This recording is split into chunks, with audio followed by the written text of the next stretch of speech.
ஜெயலலிதாவுக்கு அப்புறம் எம்ஜிஆர் அவர்களுக்கு அப்புறம் இந்த திமுகவை எதுக்கணும், டெல்லியில பிஜேபி எதுக்கணும்னா ஒரே உறுதியான தலைவர் இன்னைக்கு தமிழ்நாட்டில் நம்மளுடைய தலைவர் மட்டும்தான். ஸ்டாலின் சார் வந்து மேடைக்கு மேடை பேசுவார், மத சார்பற்றோம் பிஜேபி எல்லாம் பேசுவாங்க. பாண்டிச்சேரியில 4 மணி வரைக்கும் நாமினேஷனை தாக்கல் பண்ண விட்டது எதனால சொல்லுங்க மிஸ்டர் ஸ்டாலின் சார்? பாண்டிச்சேரியில நீங்க என்ன ஆளுங்கட்சியா? உங்க கட்சிக்கு என்ன எத்தனை எம்எல்ஏ இருக்கு? காங்கிரஸ் தானே ஆளுங்கட்சியா இருக்கணும். காங்கிரஸ் தானே வந்து பெரிய கட்சி, அங்கதானே அவங்க தானே முதலமைச்சர் வேட்பாளர். கடைசி வரைக்கும் பேச்சுவார்த்தை பண்ணி நாமினேஷன் பண்ண விடாம இன்னைக்கு வரைக்கும் பாதுகாத்து ஜெகத் ரட்சகன். ஏன்னா ஜெகத் ரட்சகன் மேல இடி கேஸ் இருக்கு, இடி கேஸ் இருக்குனால கூப்பிட்டு பிஜேபியில் கூப்பிட்டு சொல்லிட்டாங்க. கூப்பிட்டு சொன்னதுனால பேச்சுவார்த்தை நிப்பாட்டினாங்க. அங்க உங்களுக்கு எல்லாம் தெரியும், நாராயணசாமின்னு ஒருத்தர் இருக்கிறார், கேள்விப்பட்டீங்களா? கடைசியில் அவங்களுக்கே நாமினேஷன் பண்ணி பி ஃபார்ம் கொடுக்கல டெல்லியில இருந்து. இது வேணும். 2016 ஜெயிச்ச பிறகு, காங்கிரஸ் ஜெயிச்ச பிறகு அவர் முதலமைச்சர் ஆக்கினாங்க. அவருக்கு மக்கள் அரசியலே தெரியாது, மக்கள் கிட்ட போய் ஓட்டு வாங்கினதே கிடையாது. டெல்லி கிட்ட போய் செட்டிங் பண்ணிக்குவார் ஒரு குரூப்பா போய். 2 எலெக்ஷன்ல கடுகு தோல்வி அடைய வச்சுட்டார். அதனால தான் இன்னைக்கு 26 எலெக்ஷன்ல அவருக்கு வாய்ப்பே கொடுக்கல. பாண்டிச்சேரி நாராயணசாமி மாதிரி ஒருத்தர் இருக்கார். அந்த நாராயணசாமி என்ன பண்ணுவார்னா, கண்ணு திறந்தாலும் திமுக, தூங்கினாலும் திமுக நம்பிக்கிட்டு இருந்தார். கடைசியில் அந்த அதே நாராயணசாமியை கழுத்து அறுத்து 4 மணி வரைக்கும் திமுக வந்து ஏமாத்திருச்சு நேற்று பாண்டிச்சேரி பாலிடிக்ஸ். இது தெரிஞ்சுக்கோங்க எந்த அளவுக்கு திமுக பிஜேபியோட சேர்ந்து சூழ்ச்சி பண்ணி அங்க காங்கிரஸ் ஒழிச்சிச்சுன்னு அங்க இருக்க தொண்டர்கள் எல்லாத்துக்கும் தெரியும்.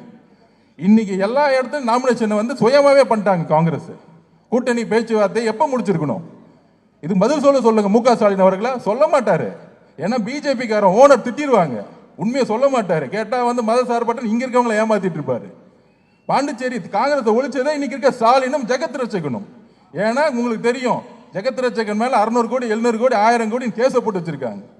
அப்ப ஜெகத் ரட்சகனை அனுப்பிச்சு விட்டது பிஜேபி, அவர் பேச்சுவார்த்தையோட நிப்பாட்டினது பிஜேபி. அதனாலதான் காங்கிரஸ் இப்படி ஒளிஞ்சு போச்சு. இன்னைக்கு பாண்டிச்சேரியில அவங்க வழி கிளியர் ஆயிருச்சா? பிஜேபிக்கும் ரங்கசாமி ஐயாவுக்கும் வழி கிளியர் ஆயிருச்சு. இன்னைக்கு காங்கிரஸ் நட் ரோட்ல நிக்குது. அதே மாதிரி தமிழ்நாட்டில் ஒரு ரங்கசாமி இருக்கிறார், பேர் சொல்லுங்க யாருன்னு? காங்கிரஸ்ல இருக்காருப்பா ஒரு ரங்கசாமிங்க. அவர் பேர் தான் ப சிதம்பரம். காங்கிரஸ் கட்சியை ஒழிக்க வந்த ரங்கசாமி. சரி, நாராயணசாமி 16 நாராயணசாமி ஒழிச்சாரா? 26 ப சிதம்பரம் காங்கிரஸ் ஒழிச்சிட்டார். நேரா போய் அடமானம் வச்சு விட்டார். காங்கிரஸோடைய ஒட்டுமொத்த பொதுச் செயலாளர்களும் ஒட்டுமொத்த மாவட்டத்தில் இனி டிவிக்கு வாசல் உட்கார்ந்துட்டு இருக்காங்க. ஐயா, இந்த கட்சி திமுக சொல்லி காமராஜர் சொல்லி 50 வருஷமா திமுக குதிரை மேல ஏறி உக்காந்துக்கிட்டு ஒரு மாற்றம் வராதான்னு நினைச்சோம். நாங்கெல்லாம் நினைச்சோம், எங்க ராகுல் காந்தி சார் விஜய் மேலதான் அன்பு வச்சிருக்கிறார், இதுதான் உண்மை. நாங்க போய் கேட்டுட்டு வந்தோம். ஆனா அந்த பழைய வயசான குரூப் இருக்கு, அவங்கெல்லாம் சூழ்ச்சி பண்ணி ஏதோ பேசி போய் அடமானம் வச்சுட்டாங்க. வாங்க வேண்டிய பெட்டியெல்லாம் வாங்கி அடமானம் வச்சுட்டாங்க. எங்களுக்கு இந்த காங்கிரஸ் மேல நம்பிக்கையில் 100 பேர் இன்னைக்கு வந்து நம்ம ஆபீஸ் வாசல்ல உட்காந்துட்டு இருக்காங்க தலைவரை பார்க்கணும்னு. இதுதான் இன்னைக்கு காங்கிரஸ் உடைய மிகப்பெரிய பிளவு. இன்னும் 2 நாள்ல காங்கிரஸ் கட்சியோட முக்கியமான நிர்வாகிகள் டிவிக்கு ஐக்கியமா போறாங்க. இதுதான் உண்மை.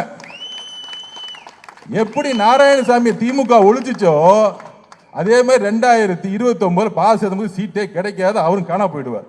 காங்கிரஸ் கட்சியும் ஒழிச்சு அவரும் காணா போயிடுவார். அப்ப இத்தனை வருஷம் எக்ஸ்பீரியன்ஸ் இருந்து என்ன பெறுகிறோம்? நாங்கள் அனுபவசாலிகள், எங்களுக்கு அறிவு இருக்கு, எங்களுக்கு பொருளாதாரம் தெரியும், அது தெரியும், இது தெரியும், எல்லாம் கதையா டிவியில விடுவாங்க. ஆனா காங்கிரஸ் கட்சியை வளர விடவே மாட்டாங்க. அப்ப திமுக என்ன பண்ணுது? இன்னைக்கு கூட்டணி கட்சிகளை எப்படி டீல் போட்டு முடிக்கிறாங்க பாருங்க. பிஜேபியில இருந்து நேத்து வந்த பிரேமலதா அக்காக்கு 10 தொகுதி, ஒரு ராஜ்யசபா எம்பி, 34 எம்எல்ஏ கொண்ட ராஜ்யசபா எம்பி. காங்கிரஸ் நம்ம கம்யூனிஸ்ட் கட்சிக்காரங்க இந்த 5 வருஷம் 8 வருஷமா கூட இருந்து திமுக எல்லா வேலையும் பண்ணாங்க. கடைசியில் அவங்களுக்கு 5 தொகுதி. பேட்டி கொடுக்கும்போது 2 கம்யூனிஸ்ட் கட்சி தலைவரும் சொல்றாங்க, இதெல்லாம் எங்களை உடன்படிக்கையே கிடையாது, இருந்தாலும் பிஜேபிக்காக நாங்கள் இருக்கிறோம். இது எப்படின்னா, பிடிக்காத ஒரு பொண்ணை கூட்டு போயிட்டு ரூம்ல விட்டு கட்டாய கல்யாணம் பண்ற மாதிரி தான் இந்த கூட்டணி.